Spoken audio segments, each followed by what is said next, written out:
आज हम डिस्कस करने वाले हैं इनफर्टिलिटी के बारे में, जिसको हम हिंदी में बासमन बोलते हैं।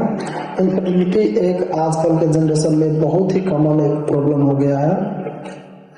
इनफर्टिलिटी का मतलब होता है कि कोई कपल बच्चा कंसीव करने के लिए 1 वर्ष तक लगातार सेक्सुअल इंटरकोर्स करने के बाद भी अगर बच्चा कंसीव नहीं कर पा रहे हैं तो उसे हम इनफर्टिलिटी या बांझपन बोलते हैं। ये मेनली 2 किस्म के होते हैं। एक होता है प्राइमरी इनफर्टिलिटी, दूसरा होता है सेकेंडरी इनफर्टिलिटी। प्राइमरी इनफर्टिलिटी का मतलब होता है कि कोई महिला अभी तक प्रेग्नेंट ना हो पाई हो तो उसे हम प्राइमरी इनफर्टिलिटी बोलते हैं। सेकेंडरी इनफर्टिलिटी का मतलब होता है कि कोई महिला पहले कभी प्रेग्नेंट हुई थी, किसी कारण से वो मिसकैरेज हो गई, उसके बाद वो प्रेग्नेंट नहीं हो पा रही है तो उसको हम सेकेंडरी इनफर्टिलिटी बोलते हैं। महिला और पुरुष में इनफर्टिलिटी होने का डिफरेंट कारण हो सकता है। जैसे कि महिला में इनफर्टिलिटी होने का कारण है पॉलीसिस्टिक ओवरी सिंड्रोम, जिसमें ओव्यूलेशन नहीं होता है, एंडोमेट्रियोसिस, फैलोपियन ट्यूब में कोई रुकावट, यूटीआई और अनहेल्दी बिहेवियर जैसे कि स्मोकिंग, अधिक अल्कोहल कंज्यूमिंग, मोटापा और हार्मोनल इम्बैलेंस भी इनफर्टिलिटी में बहुत ज्यादा इफेक्ट पड़ता है। में इनफर्टिलिटी का कारण होता है low sperm count, poor mobility of sperm, varicocele का मतलब होता है अंडकोश पे असामान्य तरीका से उसका जो नस होता है वो बढ़ जाना, हार्मोनल इम्बैलेंस, पर्सनल बिहेवियर का मतलब हो गया इसमें भी स्मोकिंग आ जाएगा, अल्कोहल कंज्यूमिंग आ जाएगा, मोटापा आ जाएगा और अधिक गर्मी के संपर्क में रहने से भी स्पर्म पे डायरेक्ट असर पड़ता है, जिसके कारण से स्पर्म का काउंट लो हो जाता है। इनफर्टिलिटी के केस में कौन सी जांच कराया जाता है? फर्स्ट ऑफ ऑल महिला और पुरुष दोनों के मेडिकल हिस्ट्री लिया जाता है, पहले क्या था, कैसे था, ये सब। उसके बाद अल्ट्रासाउंड, जिसको इमेजिंग वीडियो एक्सरे भी बोलते हैं।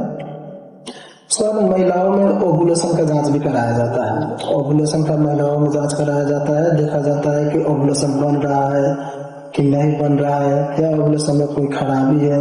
उसके बाद पुरुष में सेमेन एनालिसिस कराया जाता है। सेमेन एनालिसिस में देखते हैं स्पर्म का काउंट कैसा है, मोबिलिटी कैसा है, मोटालिटी कैसा है। फर्टिलिटी का मैनेजमेंट और ट्रीटमेंट, इसमें सबसे पहले आपको अपना जीवन शैली चेंज करना पड़ेगा, लाइफ स्टाइल चेंज करना पड़ेगा।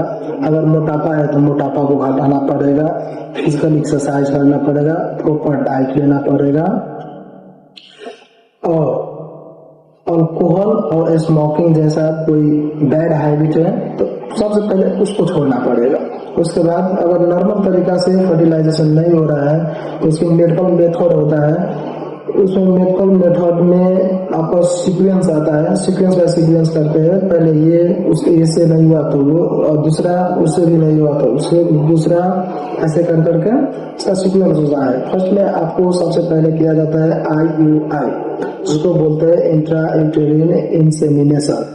इंट्रा यूटेरिन इंसेमिनेशन में क्या होता है कि मतलब एक हेल्दी स्पर्म को महिला के यूटेरस में डायरेक्ट रख दिया जाता है, जिसके बाद महिला प्रेग्नेंट हो जाती है। अगर इससे भी नहीं हुआ तो IVF आते हैं। IVF मतलब ये बहुत आप लोगों ने भी नाम सुना होगा इसका, इसको टेस्ट ट्यूब बेबी मेथड भी बोलते हैं।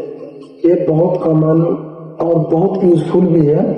इसमें क्या होता है कि महिला के अंडा, मतलब एक महिला के अंडा और एक पुरुष के स्पर्म दोनों को एक ट्यूब में रख के लैब में फर्टिलाइजेशन कराते हैं और लैब में फर्टिलाइजेशन कराने के बाद महिला के ओवरी में रख देते हैं। उसके बाद एक आता है ICSI।